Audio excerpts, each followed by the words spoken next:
talk about this thing with Tyson Fury being basically embarrassed, and then you got people who call themselves trying to attack some of us media people for saying that Tyson Fury lost that fight. And it's always that same narrative. Oh, you guys have never boxed and you guys don't know boxing and all this kind of stuff. Man, get out of here with that stuff, man. At the end of the day, Tyson Fury has nobody to blame but himself for basically being in that position where basically if he didn't train properly, that's on him. At the end of the day, most people think he lost that fight. He got dropped in the third round. He was hurt. And then in the eighth, he almost got knocked out again. And then he was hurt throughout the fight. Boxing is judged by effective aggression, momentum, who looks better issuing their game plan. And Ngannou looked better. Ngannou looked better. He looked like he was the dude that was in charge. It looked like his plan was working better than Tyson Fury's. But it's always that notion where people say, oh, you don't know nothing about boxing. And that's just bullshit. And I'm getting tired of people always trying to throw that at us. Listen, I go to these boxing gyms. I study boxing. I never said that I was a professional boxer, but I've had fights before. I had over 50 fights in the streets. I don't know what my record is. I'll just put it to you this way. I won more fights than I lost, and the ones that I lost, I got some get back. But you always have these people trying to attack people, like saying that we don't know what we're talking about just because we don't box professionally. Most of us do know what we're talking about. Bill Belichick, as far as I know, didn't play professional football on a high level, but he's considered one of the greatest coaches of all time. Bill Walsh never played professional football on a high level, but he's considered an all-time great coach. So just because somebody never did something professionally doesn't mean they don't know what they're talking about. So stop it with the narrative pushing. I mean, it is what it is, man. Tyson Fury embarrassed himself. He embarrassed his sport by not being properly prepared. It's not our fault if he made it look like, well, anybody can switch from MMA to professional boxing. That's on Tyson Fury. Don't blame us for his poor performance.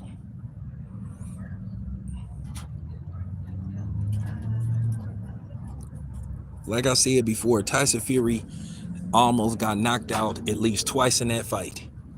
And had it been a 12-round fight, no telling what would have happened. At the end of the day, for people to sit up here and try to attack us and attack us media people saying we don't know what we're talking about, like I said before, who looked better executing their game plan? Was it Tyson Fury or Ngannou? Look at Tyson Fury's face after the fight. Look at Ngannou's face after the fight, and then you tell me who won. It's the same thing what happened with Devin Haney and Lomachenko. I don't even like to compare that fight.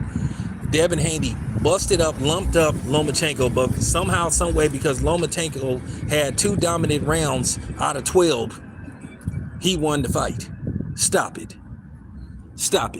And then due to the fact that the broadcast was extremely biased towards Lomachenko, you would think Lomachenko was the hometown American hero.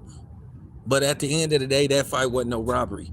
At the end of the day, Tyson Fury had no business letting that fight go all 10 rounds. Tyson Fury had no business getting knocked down. Tyson Fury had no business letting that fight come down to a split decision. So it's all on him.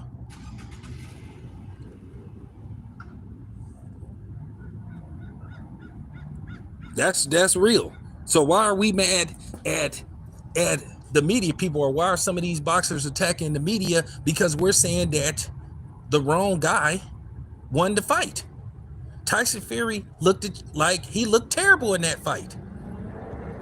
When Tyson Fury realized that he couldn't lean and press on Ngannou, and he seen that Ngannou was pretty much stronger than he was, Tyson Fury looked confused. He looked like, oh my gosh, because this was the first time Tyson Fury actually couldn't push a fighter around, because Ashley Ngannou was bigger than him. as far as body wise go. Yeah, Tyson Fury weighed more, but it was clear that Ngannou was stronger. And he hit harder than Tyson Fury. Who did more damage with their punches? Ngannou. So how in the hell you gonna sit up there and try to say, oh, we don't know what we talking about? We know what we saw. We all witnessed it. I'm objective.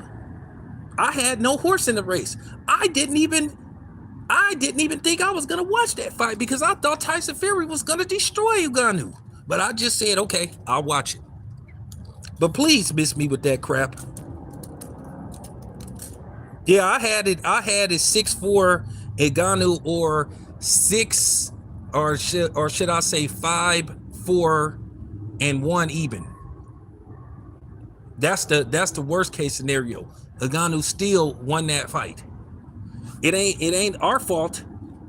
But for people, some of these professional boxers, which by the way, is quite a few professional boxers that thought that Ngannou won. I think Canelo said he had Ngannou winning.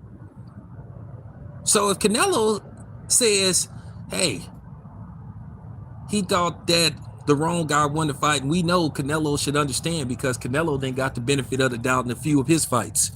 So with that being said, just stop attacking the media, man. You know, at the end of the day, man, we saw what happened with Tyson Fury. He got beat up. Or should I say he got beat the fuck up? Because I'm going to tell you why people are panicking, because this is a guy that never fought professionally as a boxer before in his life. And he came in now and outboxed a so-called elite boxer. And he kind of made it look easy. Just think if he would have had a little more experience, what would have happened to Tyson Fury?